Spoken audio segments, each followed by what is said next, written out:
பிரியமானவர்களே, ஆண்டவராகிய இயேசு கிறிஸ்துவின் நாமத்தினாலே உங்களை வாழ்த்துகிறேன். இந்த நாளிலும் நம்முடைய தியானத்திற்காக அப்போஸ்தலருடைய நடபடிகள் 27ஆம் அதிகாரம் 23, 24 ஆகிய வசனங்களை நான் வாசிக்கிறேன்.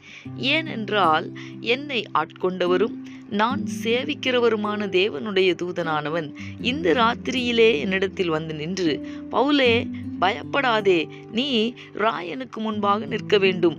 இதோ உன்னுடனே கூட யாத்திரை பண்ணுகிற யாவரையும் தேவன் உனக்கு தயவு பண்ணினார் என்றான். எனக்கு அன்பானவர்களே, அப்போஸ்தலனாகிய பவுலுடைய கப்பல் பிரயாணத்திலே அவரோடு கூட மொத்தம் 276 பேர் பயணித்தார்கள். இவர்கள் பிரயாணம் செய்த கப்பலின் மேல் கடுங்காற்று மோதவே கப்பல் அதில் அகப்பட்டு கொண்டது. அநேக நாளாய் சூரியனாவது நட்சத்திரங்களாவது காணப்படாமல் மிகுந்த பெருங்காற்று மழையும் அடித்து கொண்டிருந்தபடியினாலே இனியும் தப்பி பிழைக்க முடியும் என்கிற அந்த நம்பிக்கை முழுவதுமாக அற்றுப்போன ஒரு சூழ்நிலை. 14 நாட்களாய் ஒன்றும் சாப்பிடாமல் பட்டினியாயிருந்தார்கள்.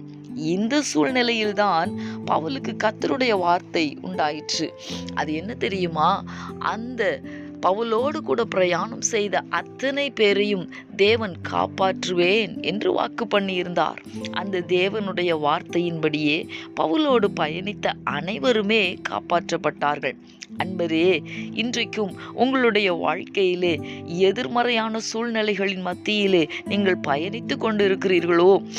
அன்றைக்கு பவுலுடைய கப்பலின் மேல் மோதின கடுங்காற்றை போல, கொந்தளிப்பை போல உங்களுடைய வாழ்க்கை ஒரு ஸ்திரத்தன்மையற்ற பயணத்தை மேற்கொண்டிருக்கிறதோ?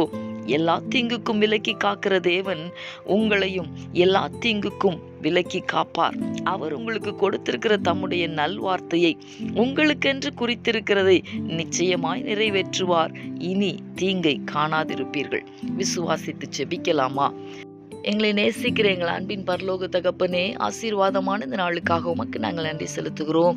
இந்த நாளிலும் பவுலுடைய கப்பல் பிரயாணத்திலே அவருக்கு தயவு பண்ணின தேவன் தம்முடைய பிள்ளைகளுடைய வாழ்க்கையிலே கொந்தளிக்கிற அலைகளை அடக்கி போட்டு உம்முடைய பிள்ளைகள் ஆண்டவரே சமாதானத்தோடு கூட தங்களுடைய வாழ்க்கை பயணத்தை மேற்கொள்ளுகிறதற்கு கர்த்தர் தயவு பண்ணும்படிக்கு உம்முடைய முகத்தை நோக்கி பார்க்கிறேன். எல்லா தீமைகளுக்கும் கர்த்தர் தம்முடைய பிள்ளைகளை விலக்கி காத்துக்கொள்வீராக. உன்னதமானவர் தம்முடைய மறைவிலே, தம்முடைய சர்வ வல்லவரின் நிழலிலே உடைய பிள்ளைகளை காப்பாற்ற வேண்டுமாய் நான் ஜெபிக்கிறேன். நீர் அப்படி செய்ய போகிறதற்காக உமக்கு ஸ்தோத்திரம்.